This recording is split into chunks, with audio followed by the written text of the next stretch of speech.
ఈరోజు మనం డిస్కస్ చేయబోయే టాపిక్ ఒక బర్త్ చార్ట్ని మీనా2 నాడీ పరంగా ఎలా అనలైజ్ చేయాలి అనేది డిస్కస్ చేయబోతున్నాము.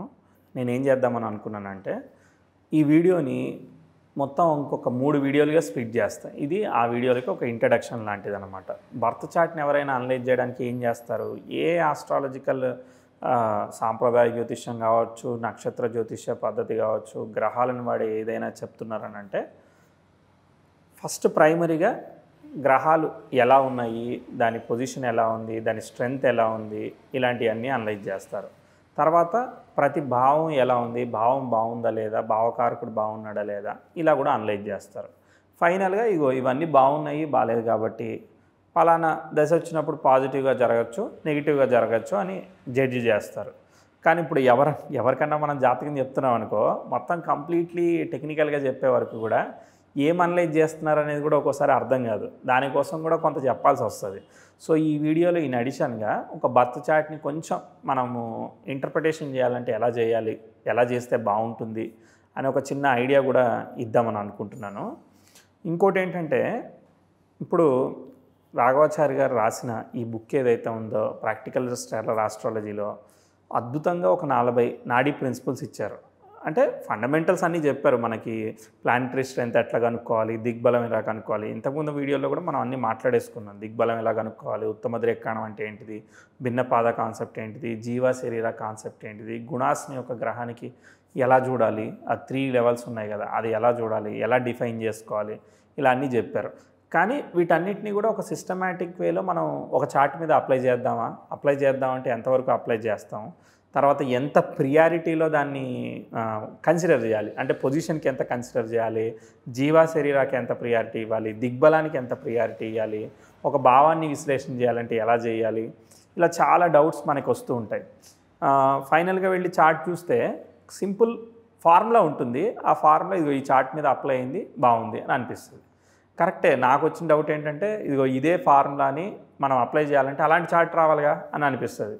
అలా ఆలోచించి నేను ఆ 40 ప్రిన్సిపల్స్ని విడిగా చెప్దాం అనుకున్నాను. కాకపోతే ఫస్ట్ దాన్ని ఒక సిస్టమేటిక్లో మనం అర్థం చేసుకుంటే ఇంకా ఎఫెక్టివ్గా ఏ చార్ట్ వచ్చినా, ఇప్పుడు ఒక్కొక్క ఫార్ములాని విడిగా చూస్తే దాన్ని అప్లై చేయడం కొంచెం ఇబ్బంది అవుతూ ఉంటుంది. అదే 40 ఫార్ములాని కలుపుకుని ఒక సింగిల్ ఫార్మాట్లో కనుక మనకు నచ్చినట్టుగా మనం డివైడ్ చేసుకున్నాం అనుకో, ఇదేమీ లేదు, మనం సౌలభ్యం కోసం అనమాట, మన కంఫర్ట్ కోసం అంతే. మన కంఫర్ట్ కోసం ప్లానిటరీ స్ట్రెంత్ కోసం ఫార్ములాస్ ఏమి ఇచ్చారు, హౌస్ అనాలిసిస్ కోసం ఫార్ములాస్ ఏమి ఇచ్చారు ఆ 40 ప్రిన్సిపల్స్లో, తర్వాత నెక్స్ట్ దశలో నోటబుల్ అండ్ నోట్వర్తీ ఈవెంట్స్, ఇవన్నీ మంచి ఈవెంట్స్, ఇక్కడ మంచి చెడ్డ ఖచ్చితంగా ఇక్కడ ఏదన్నా ఒకటి జరిగేదానికి అవకాశం ఉండేదానికి కొన్ని కాన్సెప్ట్స్ ఇచ్చారు. ఇవన్నీ ఎలా తీసుకొని సిస్టమేటిక్గా ఎట్లా పెట్టుకోవాలనేది ఒక ఐడియా వచ్చి ఆ టాపిక్ వైజ్గా వాటన్నిటిని కూడా సిస్టమేటిక్గా అరేంజ్ చేశాను. అంటే 1 to 40 ప్రిన్సిపల్స్ని 1 to 40 ఆర్డర్లో కాకుండా ఆర్డర్ కొంచెం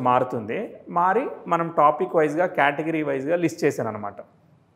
సో దట్ అది మనకు బాగుంటుంది. సో ఇప్పుడు ఈ వీడియో మెయిన్ టార్గెట్ ఏంటిదని అంటే ఆ 3 టాపిక్స్ గురించి చార్ట్ మీద చూపిస్తాను, ఎలా అనలైజ్ చేస్తారనేది జస్ట్ ఒక ఐడియా మాత్రం ఇస్తాను. తర్వాత 3 వీడియోలు సపరేట్గా చేస్తాను. ప్లానెట్ అనాలిసిస్, ప్లానెటరీ స్ట్రెంత్ ఎట్లా అనలైజ్ చేయాలి, తర్వాత నెక్స్ట్ మనకి హౌస్ అనాలిసిస్ ఎలా చేయాలి, ఫైనల్గా దశ అనాలిసిస్ ఎలా చేస్తే మనకు పక్కాగా మనకి నోట్వర్తీ ఈవెంట్స్ దొరికేదానికి అవకాశం ఉంటాయి. అంటే మంచి కానీ చెడు కానీ పక్కా ఇక్కడ ఈవెంట్ ఉంటుంది, మొత్తం దశలో ఇది ముఖ్యమైన దశాభుక్తి అని మీరు ఎలా చెప్పచ్చు. ఇలాంటివన్నీ కూడా మనం విడివిడిగా వీడియోలు చేసుకున్నాం. తర్వాత ఒక చార్ట్ తీసుకుని దాని మీద ఇవన్నీ అప్లై చేద్దాం. తర్వాత ఈ 40 ఏవైతే ప్రిన్సిపల్స్ ఉన్నాయో వాటికి కొన్ని ఎగ్జాంపుల్ చార్ట్స్, అంటే బుక్లో ఉన్నాయి కాకుండా, బుక్లో ఉన్నాయి మీరు అందరూ ఆల్రెడీ చదివేశారు, ఓకే, కొత్త దాని మీద అప్లై చేస్తే ఎలా అప్లై చేయాలి కొంచెం డిఫరెన్స్ వస్తుంది కదా. సో కాబట్టి దాన్ని ఎలా అప్లై చేయొచ్చు అనే దానికి దాదాపు ఒక 25-26 చార్ట్లు నేను కలెక్ట్ చేశాను. సో మిగిలినవి దొరికినప్పుడు చేస్తాను, ప్రస్తుతానికి ఉన్నాయి అయితే చేసే ప్రయత్నం చేస్తాను, అవి విడివిడిగా చెప్తాను అనమాట.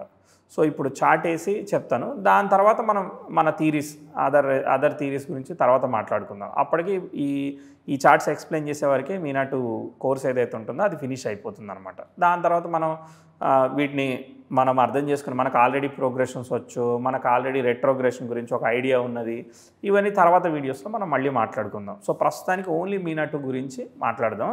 ఇన్ అడిషన్ మీకు బోర్ కొట్టకుండా ఉండడానికి ఇంకొక అడిషనల్ పాయింట్ దీనిలో ఏం చేస్తానంటే ఒక చార్ట్ని ఇంటర్ప్రిట్ చేసేటప్పుడు కాంబినేషన్స్ చూసి ఒక చార్ట్లో అసలు మనం ఎలా చెప్పచ్చు, ఏవేవి ఫిల్టర్స్ వాడి మనం ఎలా చెప్పచ్చు. ఒక చాట్ జీపీటీ లాంటి దానికి ఒక ప్రాంప్ట్ లాగా ఇలా చెప్తే మీకు ఐడియా లేకపోయినా అది కొన్ని ఇన్పుట్స్ ఇస్తుంది. కానీ ఫస్ట్ మీరు ఇన్పుట్ ఇవ్వాలి కదా, ఇదిగో ఇలా చెప్తే అది ఇది దీని గురించి చెప్పమని చెప్తుంది. ఇప్పుడు గ్రహం మామూలుగా గూగుల్లో సెర్చ్ చేస్తేనో దేన్ని అడిగితే ఏం చెప్తాం, పంచమంలో గ్రహం ఉంది ఏంటిది అనేది అడుగుతూ ఉంటాం, అంతకుమించి ఏం అడగం కదా.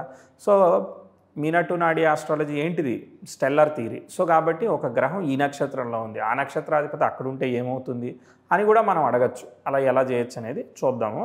ఫస్ట్ ఇదే టాపిక్ని జస్ట్ రాస్తాను, తర్వాత మనం ఈ కాంబినేషన్స్ గురించి మాట్లాడదాం.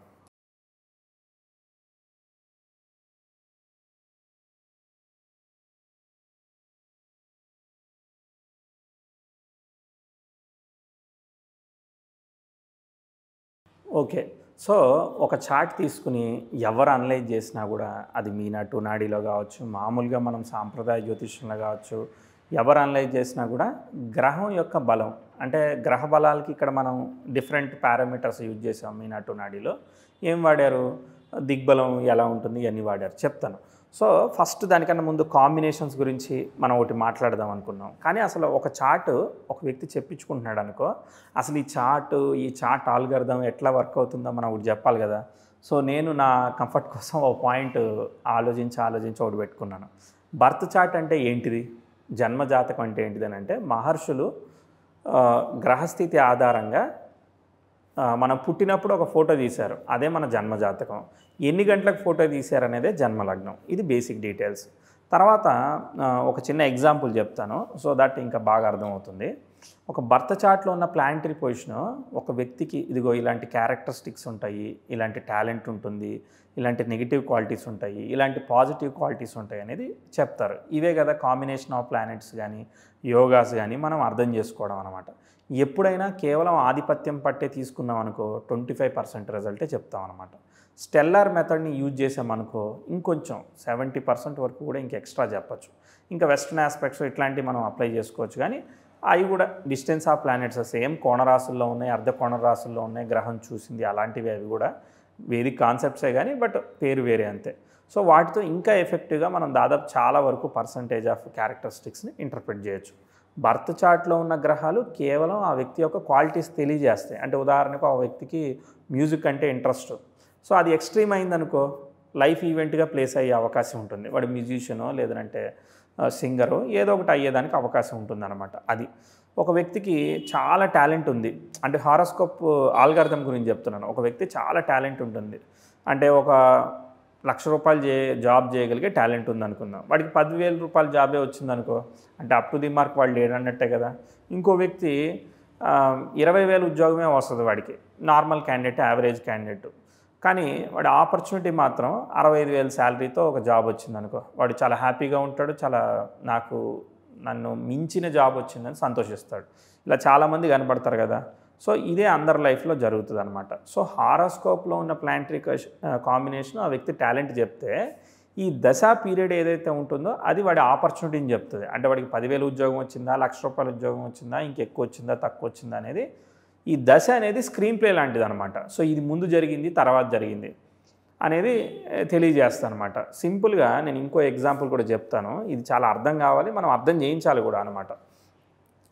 ప్లానటరీ పొజిషన్ ఏదైతే ఉంటుందో దీన్ని ఒక పడవలాగా ఊహించుకోండి. ఓకే, ఈ పడవ అనేది కాంబినేషన్ ఆఫ్ యోగాస్ కావచ్చు, కాంబినేషన్ ఆఫ్ ప్లానెట్స్ కావచ్చు, పొజిషన్ ఆఫ్ ది ప్లానెట్స్ కావచ్చు, స్ట్రెంగ్త్ ఆఫ్ ది ప్లానెట్స్ కావచ్చు, ఇలా అనేక పారామీటర్లతో బిల్డ్ చేయబడింది. ఇప్పుడు ఈ పడవ మామూలుగా ఎంత ఎబిలిటీ ఉంటే ప్రతి మనిషి ఇప్పుడు 100 కిలోమీటర్లు ట్రావెల్ చేస్తుంది ఈ పడవ అనుకుంటే, మీరు 50 కిలోమీటర్ల పడవ ఉందనుకో మీ దగ్గర, అంటే మీ జాతక చక్రం యొక్క వెయిటేజ్ 50 కిలోమీటర్ల శక్తి ఉందనుకో, మీ లైఫ్లో మీరు 50 కిలోమీటర్ల స్పీడ్తోనే వెళ్తూ ఉంటారనమాట. అది 30 ఉంటే 30తో వెళ్తారు, 100 ఉంటే 100లో వెళ్తారు. మీ శక్తి కొద్దీ మీరు ట్రావెల్ చేస్తారు.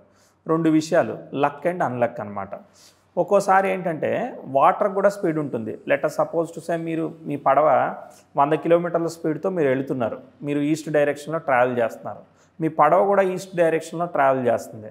సో అప్పుడు 100 + 100 200 కిలోమీటర్ల స్పీడ్తో మీరు డెస్టినేషన్ రీచ్ అయిపోతారనమాట. అంటే మీకు దశ అనుకూలంగా ఉంది, మీ ప్లానెటరీ కాంబినేషన్ బాగుందన్నమాట, సూపర్ అనమాట, ఎక్స్ట్రాడినరీ, ఇది లక్ అనమాట. రెండో కేసులో మీరు ఈస్ట్లోనే 100కి వెళ్తున్నారు, పడవ మాత్రం ఈస్ట్లో వెళ్తుంది, వాటర్ మాత్రం వెస్ట్లో 400 వస్తున్నాయి అనమాట. సో అంటే ఎదురీత అనమాట. సో ఆపోజిట్కి వచ్చేవరకు ఏమవుతుంది, మీరు ఎంత 100 వెళ్ళినా వాటర్ 300 కిలోమీటర్లు వెనక్కి తీసుకెళ్ళిపోతుంది. ఇదే టైంలో ఒక చిన్న తెప్పేసుకుని 10 కిలోమీటర్ల స్పీడ్తో వెస్ట్ డైరెక్షన్లో ఒకటి వెళ్ళిపోతున్నాడు, వాడు 410 స్పీడ్లో వెళ్ళిపోతాడుగా. ఇంతకుముందు 20,000 ఉద్యోగం రావాల్సిన వాడికి 65,000 ఎలా వచ్చిందో ఇలా జరుగుద్ది అనమాట. అందుకని మనం ప్లానెటరీ స్ట్రెంత్ని జాగ్రత్తగా అర్థం చేసుకొని ఈ భావాలు, రజనీకాంత్ డైలాగ్ ఏంటిది, దక్కేది ఎన్నటికైనా దక్కుతుంది, దక్కంది ఎన్నటికీ దక్కదు. సో ఏ భావం 1 నుంచి 12 భావాల్లో ఏ భావం అనుకూలంగా ఉంది, ఏ భావం అనుకూలంగా లేదు, ఎస్ ఐడెంటిఫై చేశారు మీరు. పలానా గ్రహం బాగోలేదయ్యా, కాబట్టి పలానా భావంలో రవి పితృకారకుడు కాబట్టి 9th హౌస్ పితృకారకుడు కొంచెం బాగాలేదయ్యా, కాబట్టి ఎప్పుడైనా టైం నెగిటివ్గా జరిగితే దీనికి గనక కనెక్ట్ అయితే దేర్ ఈజ్ సమ్ ఛాలెంజ్, నువ్వు అనుకున్నంత స్థాయిలో ఫాదర్ నుంచి సపోర్ట్ పొందకపోవడమో, దూరంగా ఉండడమో, ఫాదర్ హెల్త్ ఏదో ఒకటి ఇచ్చేదానికి అవకాశం ఉంటుందయ్యా అని చెప్పి ప్రిడిక్ట్ చేయడానికి అవకాశం వస్తుంది. సో ఫస్ట్ ప్లానెటరీ స్ట్రెంత్ అర్థమైతేనే అది అర్థమవుతుంది. ఓకే, ఇప్పుడు ఇది అర్థమైంది కదా. సో మీనా టు నాడీలో దాదాపు ఇప్పటివరకు మనం ఏమేమి కాన్సెప్ట్స్ కవర్ చేసేసాము. సో ఫస్ట్ ఒక్కసారి ఇది చెప్పేసుకుని మనం కాంబినేషన్ ఆఫ్ ప్లానెట్స్ గురించి సింపుల్గా మాట్లాడుకుందాం. ఓకే, సో ఏమేమి టాపిక్స్ కవర్ చేసాము, ఒక భావానికి ఎట్లా చూడాలి, ఒక దశకి ఎట్లా చూడాలని బేసిక్ అంటే బేసికే చెప్తాను, ఎందుకంటే మళ్ళీ 3 డీటెయిల్డ్ వీడియోలు చేసుకుంటున్నాం.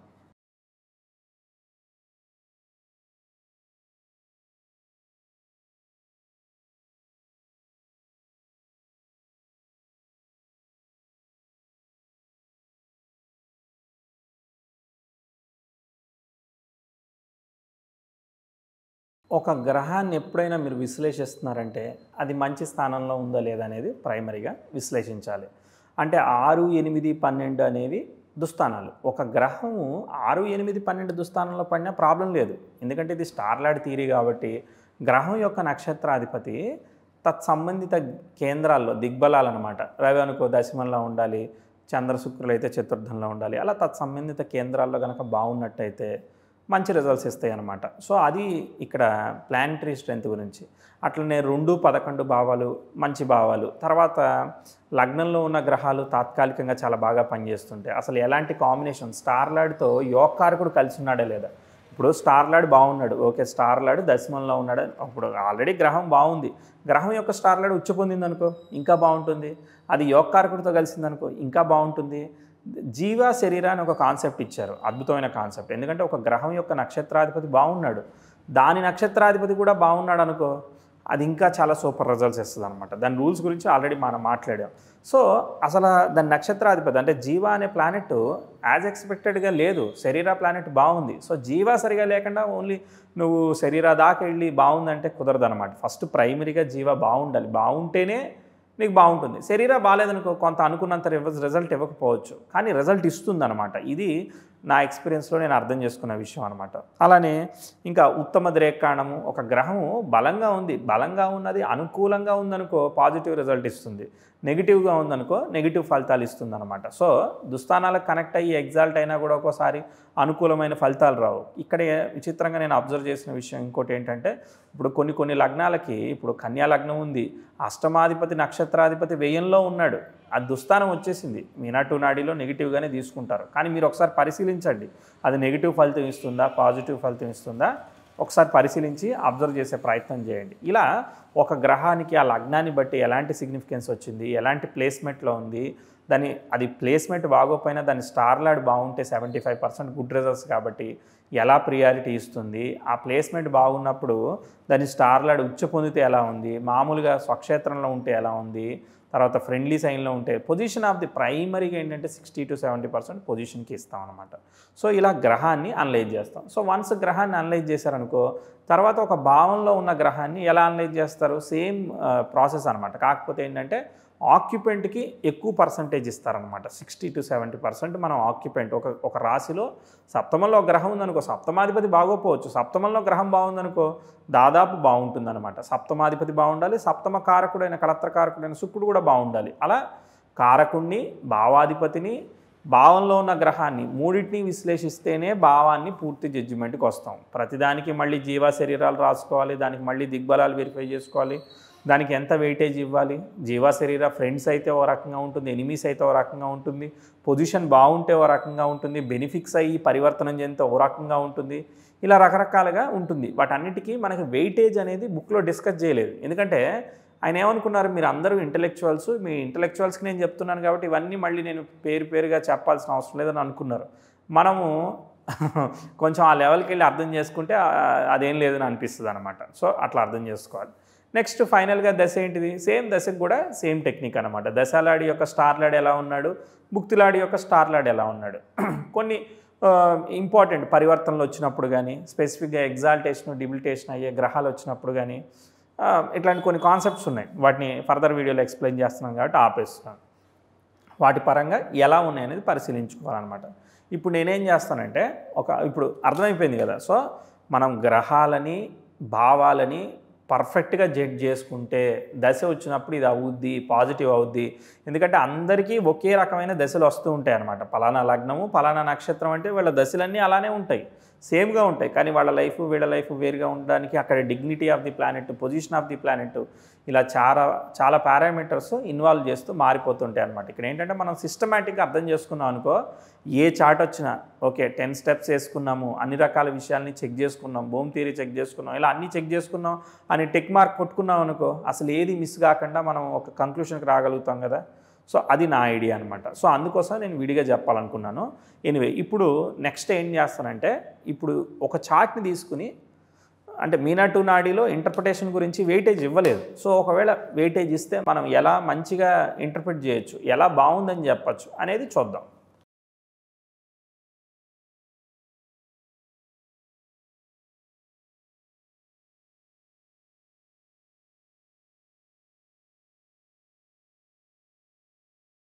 ఊరికే నేను కాంబినేషన్స్ని మనం అర్థం చేయించడానికి మనం చెప్పాలి. సో వేదికలో బేసిక్గా ఉన్న కాంబినేషన్స్ని ఆధిపత్యంగానే తీసుకోండి, మీరు చెప్పండి, ఇంటర్ప్రిట్ చేయండి, పనిచేస్తుంది. ఎందుకంటే మనం చెప్పాలి, వాళ్ళకి చెప్తేనే అర్థమవుతుంది. కానీ క్యాలిక్యులేట్ చేసేటప్పుడు, ఫలితాలు చెప్పేటప్పుడు మాత్రం ఖచ్చితంగా స్టార్ ఫార్మాట్గా మనం ఒక గ్రహానికి ఎంత బలం వచ్చింది, తర్వాత దానికి ఏమైనా స్పెషల్ స్ట్రెంగ్స్ ఏమైనా వచ్చాయా, తర్వాత ఏ భావం ఫ్లోరిష్ అవుతుంది, ఏ భావం బాగుంటుంది, ఏ భావం బాగాలేదు, బాగోని విషయకి తత్సంబంధమైన దశాభుక్తి బాగాలేదు, దశాభుక్తికి 6-8 కనెక్ట్ అయినప్పుడు ఈ వచ్చాయనుకో అప్పుడు ఛాలెంజ్ వస్తుంది అనమాట. ఈ పర్టికులర్ భావానికి సంబంధించి కనెక్షన్స్ వచ్చాయంటే. ఇంకోటి ఏంటంటే చార్ట్ని కూడా మూవ్ చేస్తూ ఉంటారనమాట. ఇప్పుడు మదర్ గురించి చూడాలనుకో, ఇప్పుడు ఇది మిథున లగ్నం అయిందో, మదర్ గురించి చూడాలంటే కన్యా లగ్నాన్ని, ఫాదర్ గురించి చూడాలంటే కుంభ లగ్నాన్ని వేసి అప్పుడు దశలు వాటికి వచ్చే భుక్తులని అనాలిసిస్ చేస్తారనమాట. బ్రదర్ గురించి చేయాలంటే 3rd హౌస్ లేదంటే 11th హౌస్ని ఇట్లా చూస్తారనమాట. సో అది చూస్తారు, బట్ కాకపోతే వాళ్ళ చార్ట్ కూడా చూస్తే మనకు కాన్ఫిడెన్స్ వస్తుంది. దీంతోనే చెప్పేస్తూ ఉంటారనమాట, ఈ చార్ట్తోనే చెప్పేస్తూ ఉంటారు. సో ఎనీవే ఇప్పుడు ఇంటర్ప్రిటేషన్ ఎలా చేయాలనేది నేర్పిస్తాను. సో ఎన్ని పారామీటర్స్ని మనం తీసుకుని ఇంటర్ప్రిట్ చేయొచ్చు అనేది చెప్తాను. ఫస్ట్ ఏంటిది రాస్తాను నేను, ఆధిపత్యాన్ని తీసుకోవాలి, తర్వాత స్టార్ లార్డ్ని తీసుకోవాలి.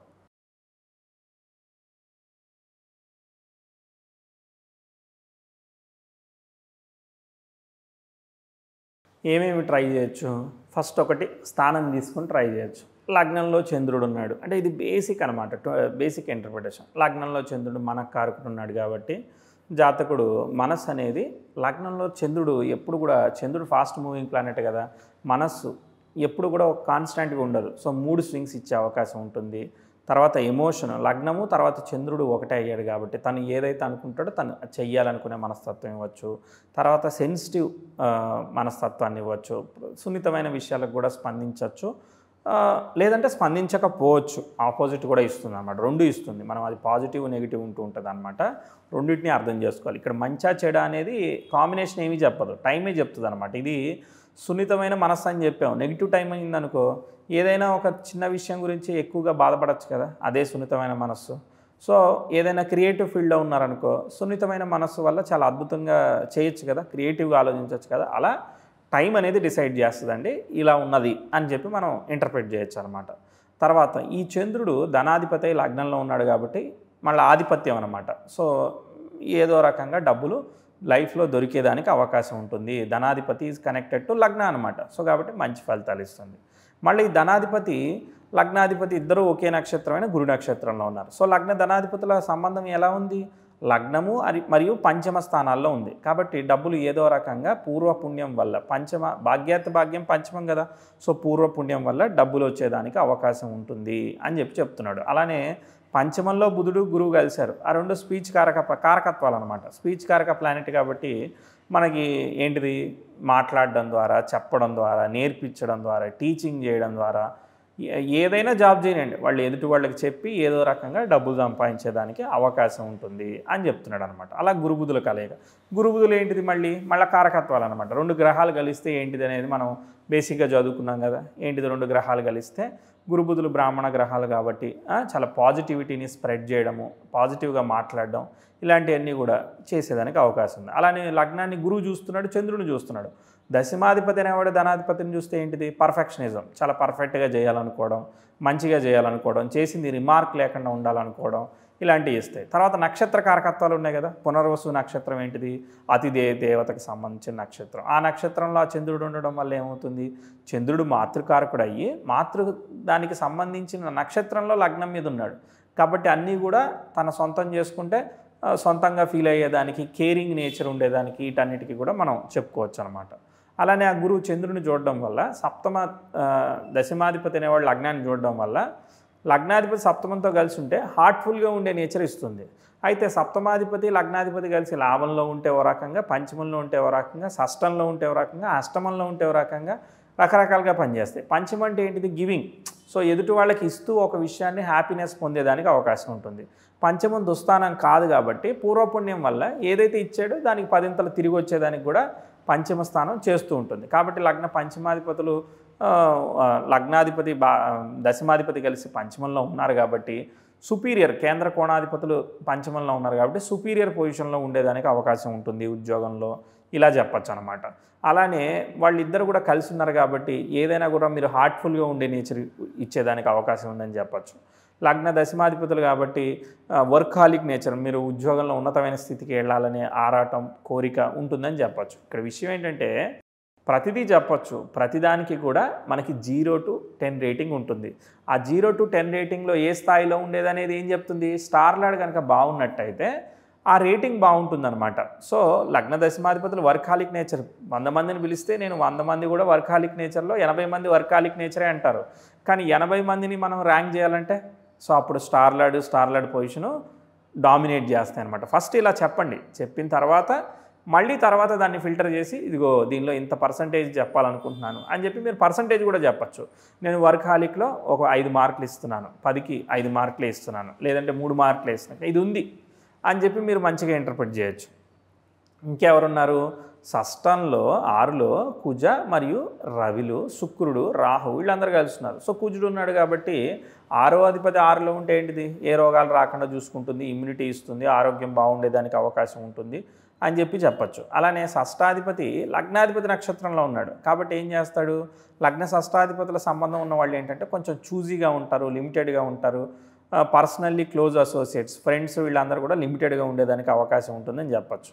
రవి కుజులు రాజగ్రహాలు 6లో ఉన్నాయి కాబట్టి ఏంటంటే ఏదైనా పోరాటం వస్తే గట్టిగా పోరాటే మనస్తత్వం ఇస్తుంది, నచ్చితే నచ్చినంత వరకు వాళ్ళతో బాగుంటారు, ఏదైనా తేడా వస్తే డిస్కనెక్ట్ అవుతారు. ఆరోగ్యపరంగా ఒకసారి వృచ్చికం కాబట్టి వృచ్చికానికి సంబంధించినవి హెల్త్ చూసి ఆ కాంబినేషన్స్ కూడా ఇగో ఇక్కడ అది వాటర్ సైన్లో హెవీ ప్లానెట్స్ ఉన్నాయి కాబట్టి మిమ్మల్ని కన్విన్స్ చేయడం కొంచెం కష్టం అవుతుందండి, ఇలా కూడా చెప్పచ్చు అనమాట. అలానే రవి కుజులు రాజగ్రహాలు కాబట్టి అందులోనూ రాహుతో కలిసాడు, రవి రాహుల కాంబినేషన్ మంచిది కాదు కదా. సో ఒక్కోసారి మీరు ఈగోకి పోయి కొన్ని విషయాల్ని స్పాయిల్ చేసుకునే అవకాశం ఉంటుంది. మీరు ఆల్రెడీ పోరాట తత్వం ఉంది కాబట్టి కొంచెం మాట్లాడితేనే ఎక్స్ట్రీమ్గా ఉంటుంది. కాబట్టి తృతీయాధిపతి షష్టాధిపతితో కలిసి లాభాధిపతితో ఉన్నాడు కాబట్టి నెగోషియేషన్ స్కిల్స్ బాగుంటాయి, గట్టిగా మాట్లాడే మనస్తత్వం ఇస్తుంది కాబట్టి కొంచెం మీరు బ్యాలెన్స్డ్గా మాట్లాడితే చాలు, అదే ఎక్స్ట్రీమ్ అయిపోద్దండి. కాబట్టి ఎక్స్ట్రీమ్గా మాట్లాడకండి, ఎదుటి వాళ్ళని హర్ట్ చేసే విధంగా కూడా ఉంటుందండి. కాబట్టి ఆలోచించి మాట్లాడండి అని చెప్పచ్చు అనమాట. అయితే పంచమంలో గురువు బుధుడు ఉన్నారు కాబట్టి అది సెన్సిబిలిటీ ఇస్తుంది. ఓకే ఇక మనం ఎక్కువ చేస్తున్నాం, కొంచెం మాట్లాడుకోవడం తగ్గించుకుంటే మంచిదని వాళ్ళకు వాళ్ళు రియలైజ్ అవుతారు. సో కాబట్టి ఈ విషయాన్ని పాజిటివిటీ ఆ నెగిటివిటీని డామినేట్ చేస్తుంది కాబట్టి మంచిది. తర్వాత షష్టాధిపతి ఎప్పుడైతే కుజుడు స్వక్షేత్రగతుడు అయ్యాడో అది కొంత కంట్రోల్ ఇస్తుంది, ఎక్స్ట్రీమ్ వెళ్ళకుండా చేసేటట్టు కూడా ఇస్తుందండి అని చెప్పచ్చు.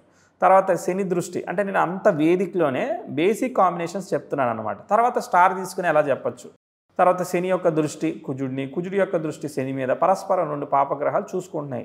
సో 9 అలానే 6లో చూసుకుంటున్నాయి కాబట్టి ఏంటంటే 6 అంటే గెయిన్, 9 అంటే భాగ్యం, భాగ్యంలో పాపగ్రహం స్వక్షేత్రం అయినా కూడా చూసుకుంటున్నాయి. కాబట్టి ఒక్కోసారి ఖర్చు పెట్టేటప్పుడు కూడా ఎక్స్ట్రీమ్గా వెళ్ళి ఖర్చు పెట్టేదానికి కూడా అవకాశాన్ని ఇస్తుందండి అని చెప్పొచ్చు. అలానే భాగ్యాధిపతిని దశమాధిపతి చూస్తున్నాడు కాబట్టి పూర్వకర్మ వల్ల ఈ లైఫ్లో ఒక ఉద్యోగము ఇట్లాంటివి దొరికేదానికి అవకాశం ఉంది. కాబట్టి యుల్ గెట్ పెయిడ్ వెల్, మంచి డబ్బులు వచ్చేదానికి అవకాశం ఉంది. ఇదంతా అవకాశమే, స్క్రీన్ ప్లే లేదు ఇక్కడ. చూసారా, ఇంటర్ప్రిటేషన్ మాత్రమే చెప్తున్నాను నేను.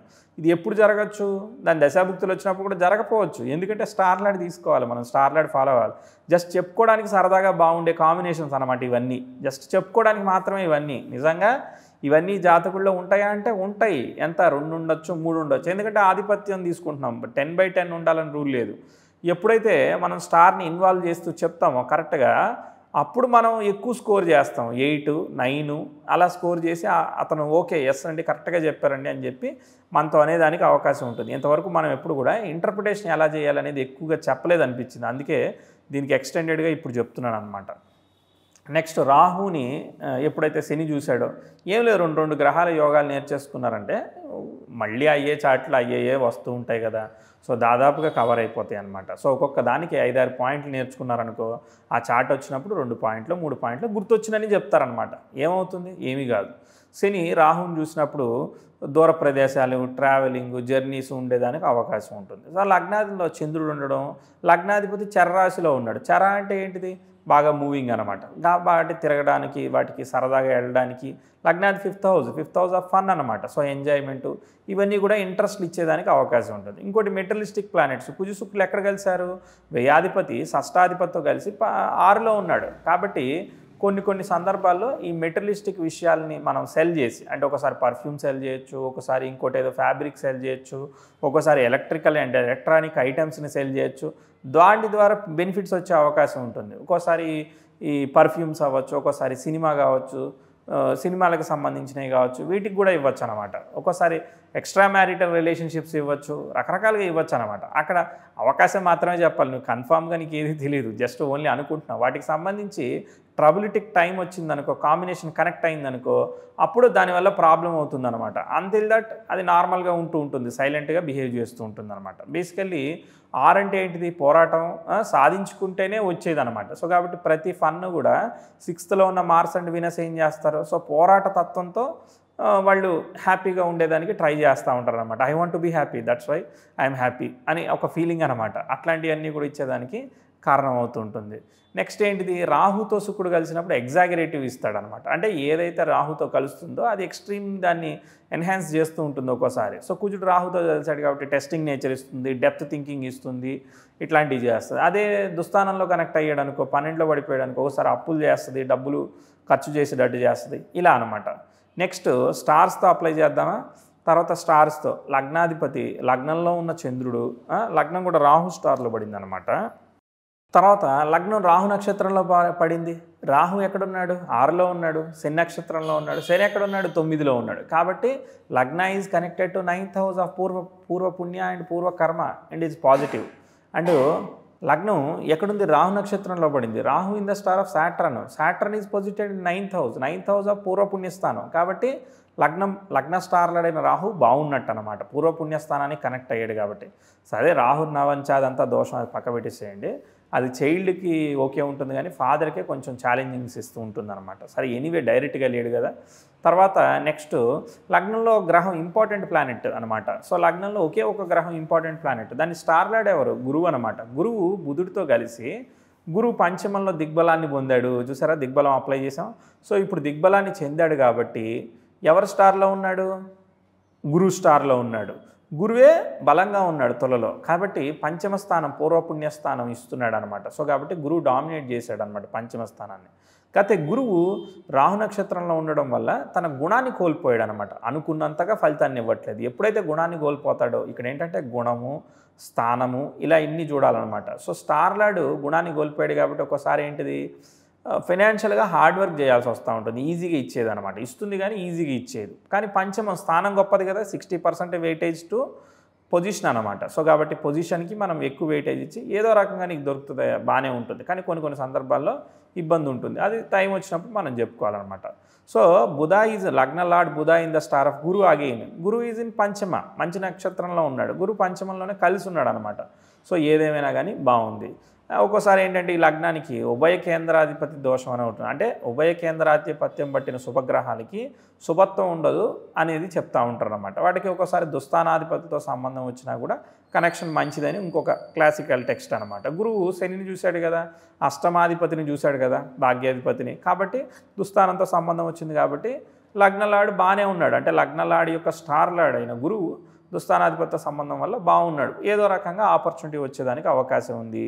తర్వాత ఏంటిది మార్స్ అనేవాడు కుజుడు బుధ నక్షత్రంలో ఉన్నాడు. బుధుడు ఎక్కడ ఉన్నాడు? పంచమంలో ఉన్నాడు అనమాట. అంటే కుజుడు పంచమంలో ఉండొచ్చా అంటే అక్కడ పంచమంలో ఉన్న గురువుతో కలిసి ఉన్నాడు, దిగ్బలం వచ్చింది కాబట్టి కుజుడు బాగున్నాడు అనమాట, అలా చెప్పాలన్నమాట. సో అలానే కుజుడు ఏ స్టార్లో ఉన్నాడు? మళ్ళీ బుధ నక్షత్రంలో ఉన్నాడు. బుధ నక్షత్రం మళ్ళీ అది సాత్విక నక్షత్రం కదా. సో కాబట్టి అంత గుణాన్ని క్యారీ ఫార్వర్డ్ చేయట్లేదు. కొన్ని సందర్భాల్లో తామసిక గ్రహం తామసిక గుణాన్ని కనుక ఫామ్ చేస్తే బాగా సంపాదించాలనేది ఉంటుందన్నమాట. ఒక్కోసారి సాత్వికమైన నక్షత్రం ఇస్తే ఒక్కోసారి ఖర్చు పెట్టేద్దాం అనేది కూడా ఇస్తుందన్నమాట. అలాంటి ఏం చేస్తుంది? సో గుణాన్ని సైరీగా ప్లేస్ కాకపోతే ఒక్కోసారి కొన్ని ఛాలెంజెస్, అది పర్సంటేజ్ అనమాట. పర్సంటేజ్ని కూడా దృష్టి పెట్టుకోవాలి. కానీ పంచమం రావచ్చు కదా, ఏ గ్రహానికైనా బాగానే ఉంటుంది. కానీ షష్టాధిపతికి పంచమం వచ్చిందని అంటే ఒక్కోసారి పోరాడి ఒక్కోసారి ఇచ్చేద్దాంలే అని అనిపిస్తుంది అనమాట. అలాంటివి కూడా చేస్తుంది అనమాట. సో ఇలా మనం ఈ పాయింట్స్ అన్నీ తీసుకుని ఇవి దశ వచ్చినప్పుడు ఎంతవరకు కనెక్ట్ అవుతున్నాయి అని చెప్పచ్చు అనమాట. ఇలా వేదికలో ఉన్న కాంబినేషన్స్, తర్వాత మనకు తెలిసిన ఈ స్ట్రెంగ్త్ని క్యాలిక్యులేట్ చేసుకుని ప్రాపర్గా దిగ్బలాలు, తర్వాత ఉత్తమ రేఖాణంలో ఉంది, చర్రాశిలో ఉంది, 10 డిగ్రీల లోపే ఉందనుకో, 10 డిగ్రీల లోపే ఉంటే అది ఎలా ఉంది, ఉత్తమ రేఖాణం పొందిందా, తర్వాత పరివర్తన పాదాల్లో ఏమైనా గ్రహాలు ఉన్నాయా, పరివర్తన ఉన్నాయి కాబట్టి ఈ 2 బాగున్నాయండి, ఈ భావం బాగుంది, అలా కొన్ని చెప్పచ్చు అనమాట. సో మామూలుగా చూడంగానే ఒకటి అనిపిస్తుంది అనమాట. తర్వాత ఇలా సిస్టమేటిక్గా కనుక మనం వెళితే ఇంకా బాగా అనిపిస్తుంది. కొన్ని కాంబినేషన్స్ మీకు చెప్పాను ఇప్పటికీ. ఇలా ప్రతిదీ కూడా మనం రాసుకుని ఇదే విషయాన్ని మనం చాట్ జీపీటీలో కూడా మనం అడగచ్చు అనమాట. ఇదిగో గురువు పంచమంలో ఉన్నాడు కానీ స్టార్ లాడ్ వచ్చేసి 6లో ఉన్నాడు, కుజుడితో పాటు కలిసి ఉన్నాడు, అప్పుడు నువ్వేమంటున్నావు చాట్ జీపీటీ అని అడిగితే చాట్ జీపీటీ ఏదో విషయం చెప్తుంది అనమాట. ఓకే, అప్పుడు కొన్ని విషయాల్ని మీరు అర్థం చేసుకోండి, మీరు చెప్పి చూడండి, ప్రాక్టీస్ చేసి చూడండి, ఎలా అనిపిస్తుందో ఒకసారి అబ్జర్వ్ చేయండి. ఇలా ఆ దోషాలు ఎలా ఉన్నాయి, యోగాలు ఎలా ఉన్నాయి అన్నీ లిస్ట్ చేయండి, అన్నీ బేరే చేసుకోండి. సో లగ్నలాడు ఫస్ట్ ప్రైమరీగా బాగున్నాడా, లగ్న స్టార్లాడ్ బాగున్నాడా, లగ్నంలో ఉన్న ఒక బలమైన గ్రహం బాగుందా, దాదాపు అంతా బాగుంటుంది అనమాట. తర్వాత దశాలాడు బాగున్నాడా, దశాలాడి యొక్క స్టార్లాడ్ బాగున్నాడా, భుక్తిలాడు బాగున్నాడా, భుక్తిలాడు స్టార్లాడ్ బాగున్నాడు. ఏంటంటే కొంచెం ఓపికగా కూర్చొని రాసుకోవాలన్నమాట. రాసుకుంటే మనకి కాన్ఫిడెన్స్ వస్తుంది. సో ఒకసారి ఒక చార్ట్ మనం చెప్దాం అనుకున్నప్పుడు ఒక 2-3 రోజులు అన్నీ రాసుకున్నాం అనుకో, సో చెప్పచ్చు. కొన్ని రోజుల తర్వాత రాసుకోకుండానే మనం చాలా ఫాస్ట్గా దిగ్బలాలన్నీ చెప్పగలుగుతుంటాము, ఫాస్ట్గా చెప్తూనే క్యాలిక్యులేట్ చేస్తూనే చెప్పుకుంటూ వెళ్ళిపోవచ్చు అనమాట. ప్రాక్టీస్ అనమాట. సో ఈ విధంగా ఇంటర్ప్రిట్ చేయడానికి ట్రై చేయండి. అప్పట్లో చాట్ జీపీటీ లేదు, ఇప్పుడు మనకి ఎంచక్క చాట్ జీపీటీ కానీ గూగుల్ బర్డ్ కానీ ఇట్లాంటివన్నీ కూడా మనకి మంచి ఏఐ టూల్స్ చాలా వచ్చాయన్నమాట. సో వాటితో కూడా మనం ఒకసారి ట్రై చేయొచ్చు. తెలుగులో కూడా లేదు అని అనుకున్నాము, తెలుగులో కూడా చాట్ జీపీటీ మనం తెలుగులో అడిగితే కూడా తెలుగులో ఎంచక్క మనకి అది సమాధానం ఇస్తుంది. సో అట్లా కూడా ట్రై చేయండి. సో మీరు గుర్తుపెట్టుకోవాలన్నమాట. ఒకటి చెప్పినప్పుడు అది గుర్తుపెట్టుకుంటే అలా మీ డేటా బ్యాంక్ అనేది పెరిగిపోతూ ఉంటుంది. ఓకే, అప్పుడు 2వ చాట్ వచ్చినప్పుడు, 3వ చాట్ వచ్చినప్పుడు, 100వ చాట్ వచ్చినప్పుడు చాలా సునాయాసంగా కొత్త పాయింట్లు చెప్తారనమాట మీరే ఆటోమేటిక్గా. ఓకే, సో నెక్స్ట్ వీడియో ప్లానెట్లని మీనా2 నాడీలో ఎలా అనలైజ్ చేస్తారు. సో మీరు ఈ నెక్స్ట్ 3 వీడియోస్ వింటే మీనా2 నాడీలో ఉన్న 40 ప్రిన్సిపల్స్ అన్నీ కవర్ అయిపోతాయి. సో ప్రిన్సిపల్స్ని సపరేట్గా చెప్పకుండా ఓవర్ వ్యూ ఆఫ్ ద ప్రిన్సిపల్స్ని ఇలా నేను ఒక సిస్టమేటిక్ అప్రోచ్లో ఎక్స్ప్లెయిన్ చేస్తాను. నెక్స్ట్ ఒక్కొక్క ప్రిన్సిపల్కి ఒక ఎగ్జాంపుల్ చార్ట్ కూడా బుక్లో లేనిది విడిగా ఇచ్చే ప్రయత్నం చేస్తాను. సో నెక్స్ట్ వీడియోలో షార్ట్లీ ప్లానెట్స్ గురించి చూద్దాము. ఈ 3 వీడియోలు స్కిప్ చేయకుండా చూడండి. నెక్స్ట్ 3 వీడియోలు మీ ఈజీగా ఒక చార్ట్ని ఎట్లా ఇంటర్ప్రిట్ చేయాలనేది ఐడియా వచ్చేస్తుంది. జస్ట్ కాంబినేషన్స్ ఇదంతా కూడా మీనా టు నాడీలో మనకి ఎట్లా ఇంటర్ప్రిట్ చేయాలనేది పెద్ద ఇంపార్టెంట్. మీరు ఎలా అయినా ఇంటర్ప్రిట్ చేసుకోవచ్చు. స్ట్రెంత్ తెలిస్తే బాగుంటే బాగుందని చెప్పుకోవచ్చు, బాగోకపోతే బాగోలేదని. కానీ ఇది ఇట్లాంటివి చిన్న చిన్న విషయాల్ని స్పూన్ ఫీడ్ చేయరు కదా సీనియర్ పీపుల్ ఎప్పుడు కూడా మనకి. సో దాన్ని మనం అర్థం చేసుకోవాలి. ఓకే, నెక్స్ట్ వీడియోలో మనం కలుద్దాము, ప్లానెట్స్ గురించి మాట్లాడదాం. ఓకే, మీకు ఏదైనా డౌట్స్ వస్తే ఖచ్చితంగా కామెంట్ చేయండి, లైక్ కూడా చేయండి. సో దట్ నెక్స్ట్ మీరు ఇంట్రెస్టెడ్గా ఉన్నారని నాకు తెలుస్తుంది. ఓకే, సో నెక్స్ట్ వీడియోలో మనం మాట్లాడదాం. డౌట్స్ని కామెంట్ చేస్తే నాకు ఛాన్స్ దొరికినప్పుడు ఆన్సర్ చేసే ప్రయత్నం కూడా చేస్తాను.